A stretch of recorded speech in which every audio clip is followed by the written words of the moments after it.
Power star Pawan Singh और trending star Khesari Lal, दोनों में कौन सा बेस्ट किनको गाना है? हमेशा ऐसा वीडियो न्यू इन्फॉर्मेशन जितना जल्दी लाने का मैं प्रयास करता हूं आप लोगों तक।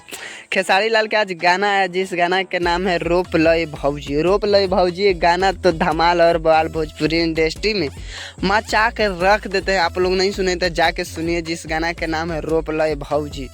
खेसारी लाल के आज ही गाना आया है, धमाल और बवाल भोजपुरी इंडस्ट्री में मचा के रख देते हैं। पावर स्टार पवन सिंह की भी गाना आया जिस गाना के नाम है लहंगवा रंगम। लहंगवा रंगम पवन सिंह एक ही गाना लेके आते हैं लेकिन लहंगवा रंग के छोड़ देते हैं। पावर स्टार पवन सिंह के यह कर्मा आता है।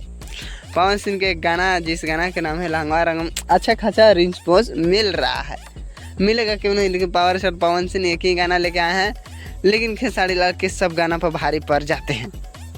तो ऐसा गाना निकालिए कि बवाल और धमाल भोजपुरी इंडस्ट्री में मचा के रख देवे। तो आप लोग बताइए, आप लोग जाके दोनों गाना सुनिए, लहंगवा रंगम रोप लय भौजी। आप लोग किनको गाना बेस्ट है धमाल और बवाल भोजपुरी इंडस्ट्री में मचाते रहिए। हम हमेशा ऐसा वीडियो इन्फॉर्मेशन आप लोगों तक निकालने का मैं प्रयास करूँगा।